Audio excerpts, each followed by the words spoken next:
RSS ನೋಂದಣಿ ಮಾಡಿ ಇಲ್ಲವೇ ಬ್ಯಾನ್ ಮಾಡಿವೆಂದು ಆಗ್ರಹಿಸಿ ಹಾಗೂ ಗೃಹ ಸಚಿವ ಪ್ರಿಯಾಂಕ್ ಖರ್ಗೆ ಅವರಿಗೆ ಬೆಂಬಲಿಸಿ ಕಲಬುರಗಿಯಲ್ಲಿ ಹಿಂದುಳಿದ ಸಂಘಟನೆಗಳ ಒತ್ತಡದಲ್ಲಿ ಪ್ರತಿಭಟನೆಯನ್ನು ನಡೆಸಲಾಗ್ತಾ ಇದೆ. ನಾನು ಸದ್ಯ ಕಲಬುರಗಿ ನಗರದ ಜಿಲ್ಲಾಧಿಕಾರಿ ಕಚೇರಿ ಎದುರುಗಡೆ ಇದ್ದೇನೆ. ದೃಶ್ಯಗಳಲ್ಲಿ ಗಮನಿಸಬಹುದು. ಏನಂದ್ರೆ ಕರ್ನಾಟಕದ ಗೃಹ ಸಚಿವರಾದ ಪ್ರಿಯಾಂಕ್ ಖರ್ಗೆ ಅವರು RSS ವಿರುದ್ಧ ಸಮರ ಸಾರಥ್ಯವನ್ನು ಬೆಂಬಲಿಸಿ ಇದೀಗ ಅವರ ಕಾರ್ಯಕರ್ತರು ಹಾಗೂ ವಿವಿಧ ಸಂಘಟನೆಯ ನೇತೃತ್ವದಲ್ಲಿ ಬೃಹತ್ ಪ್ರತಿಭಟನೆ ನಡೆಸಲಾಗುತ್ತದೆ. ನಗರದ SUP ವೃತ್ತದಿಂದ ಜಿಲ್ಲಾಧಿಕಾರಿ ಕಚೇರಿಯವರೆಗೆ ಈಗಾಗಲೇ ಬೃಹತ್ ಪ್ರತಿಭಟನೆ ಮೂಲಕ ಆಗಮಿಸುತ್ತಾ ಹೋರಾಟಗಾರರು ಇದೀಗ ಜಿಲ್ಲಾಧಿಕಾರಿ ಕಚೇರಿಯ ಮುಂದೆ ರಸ್ತೆಯನ್ನು ತಡೆದು ಆಕ್ರೋಶವನ್ನು ಹೊರಹಾಕ್ತಿರುವಂಥದ್ದು.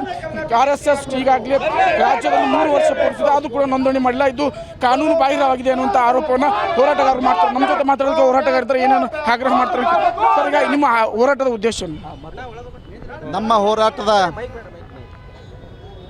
ನಮ್ಮ ಹೋರಾಟದ ಉದ್ದೇಶ ಏನಪ್ಪ ಅಂದರೆ, ಈ ದೇಶದ ಸಂವಿಧಾನದ ಕಾನೂನೇನಿದೆ ಆ ಕಾನೂನಿಗೆ ಗೌರವ ಕೊಟ್ಟು ಇವತ್ತು RSS ಸಂಘಟನೆ ನೋಂದಣಿ ಮಾಡ್ಕೊಳ್ಳೇಬೇಕು.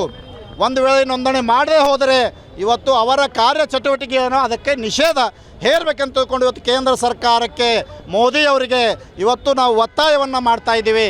ಅದೇ ರೀತಿ ಏನು ಈ ಒಂದು ಪ್ರಶ್ನೆಯನ್ನು ಕೇವಲ ಒಂದು ಪತ್ರ ಬರೆದು ಮೋಹನ್ ಭಾಗವತ್ ಅವರಿಗೆ ನಿಮ್ಮ ಸಂಘ ರಿಜಿಸ್ಟರ್ ಆಗ್ಯದೋ ಇಲ್ಲೋ, ನೋಂದಣಿ ಆದೋ ಇಲ್ಲ ಅಂತ ಕೇಳಿದಂತೆ ಕೇವಲ ಪತ್ರ ಬರೆದ್ರೆ ಇವತ್ತು ಪ್ರಿಯಾಂಕಾ ಖರ್ಗೆ ಅವರಿಗೆ, ಕರ್ನಾಟಕದ ಗೃಹ ಸಚಿವರಾಗಿರುವಂಥ ಪ್ರಿಯಾಂಕ್ ಖರ್ಗೆ ಅವರಿಗೆ ಧಮಕಿ ಹಾಕುವ ರೀತಿಯಲ್ಲಿ RSSನವರು ಇವತ್ತು ಫೋನ್ ಕರೆ ಮಾಡ್ತಾರೆ. ಇವತ್ತು ಕೆಟ್ಟದಾಗಿ ಬೈತಾ ಇದ್ದಾರೆ. ಇವತ್ತು ಜೀವ ಹಾನಿ ಮಾಡುವಂಥ ಒಂದು ಹುನ್ನಾರವನ್ನು ಮಾಡ್ತಾ ಇದ್ದಾರೆ. ಇದನ್ನು ಖಂಡಿಸಿ ಇವತ್ತು ಪ್ರಿಯಾಂಕ್ ಖರ್ಗೆ ಅವರಿಗೆ ಇವತ್ತು ಕೇಂದ್ರ ಸರ್ಕಾರ ಇವತ್ತು Z+ ಸೆಕ್ಯೂರಿಟಿ ಕೊಡಬೇಕಂತ ತಿಳ್ಕೊಂಡು ನಾವು ಈ ಸಂದರ್ಭದಲ್ಲಿ ಒತ್ತಾಯ ಮಾಡಲಿಕ್ಕೆ ಈ ಒಂದು ಹೋರಾಟ ರಿಜಿಸ್ಟ್ರೇಷನ್ ಮಾಡಬೇಕು. RSSನವರು ನೋಂದಣಿ ಮಾಡಿಕೊಂಡೇ ಮುಂದುವರಿಬೇಕು. ಇವತ್ತು ಪ್ರಿಯಾಂಕ್ ಖರ್ಗೆ ಅವರಿಗೆ ಏನು ಧಮಕಿ ಹಾಕ್ತಾ ಇದ್ದಾರೆ, ಅವರಿಗೆ ಇವತ್ತು ಕೇಂದ್ರ ಸರ್ಕಾರ ಸೆಕ್ಯೂರಿಟಿ ಕೊಡಬೇಕು. ಒಂದು ವೇಳೆ ಏನಾದರೂ ಹೆಚ್ಚು ಕಮ್ಮಿ ಆದರೆ ಅದಕ್ಕೆ ಕೇಂದ್ರ ಸರ್ಕಾರನೇ ಹೊಣೆ.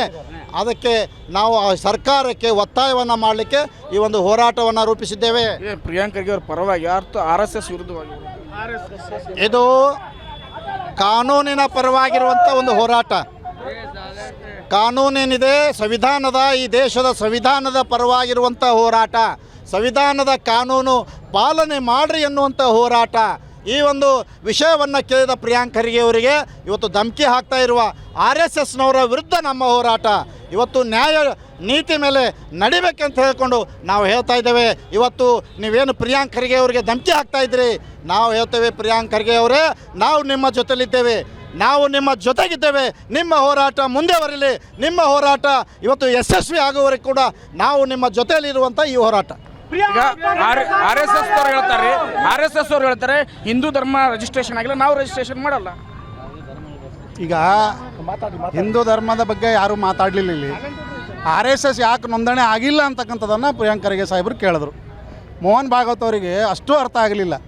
ಅವರು ಸಂಘಟನೆ ಪ್ರಮುಖರಾಗಿ ಈ ದೇಶದಲ್ಲಿ ಈ ದೇಶದ ಕಾನೂನಿನ ಚೌಕಟ್ಟಿನಲ್ಲಿ ಎಲ್ಲ ಸವಲತ್ತುಗಳನ್ನು, ಸರ್ಕಾರಿ ಸವಲತ್ತುಗಳನ್ನು ಏನು ಅನುಭವಿಸ್ತಾ ಇರ್ತಕ್ಕಂಥ ಮಾನ್ಯ ಭಾಗವತರವರು RSS ಬಗ್ಗೆ ಯಾಕೆ ನೋಂದಣಿ ಆಗಿಲ್ಲ ಅಂತಕ್ಕಂಥದ್ದನ್ನು ಹೇಳಬೇಕೇ ವಿನಃ ಧರ್ಮಗಳ ಇಲ್ಲಿ ಮಧ್ಯದಲ್ಲಿ ತರಲಕ್ಕಂಥದ್ದು ಅಲ್ಲ.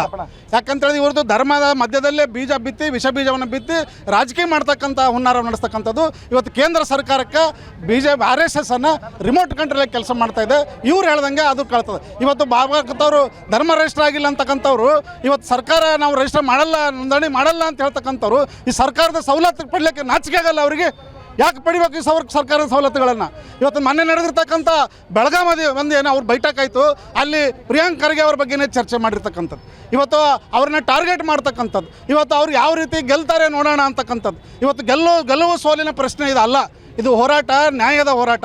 ಇದು ಹೋರಾಟ ಸಂವಿಧಾನದ ಬದ್ಧವಾಗಿರ್ತಕ್ಕಂಥ ಈ ದೇಶದಲ್ಲಿ ಸಂವಿಧಾನಕ್ಕೆ ಎಲ್ಲರೂ ಕೂಡ ಗೌರವ ಕೊಡ್ತಕ್ಕಂಥದ್ದು. ಆ ಕಾರಣಕ್ಕಾಗಿ ಇವತ್ತು ನಾವು ಈ ಸಂವಿಧಾನ ಪರವಾದಂಥ ಹೋರಾಟವನ್ನು ಮಾಡ್ತಾ ಇದ್ದೇವೆ.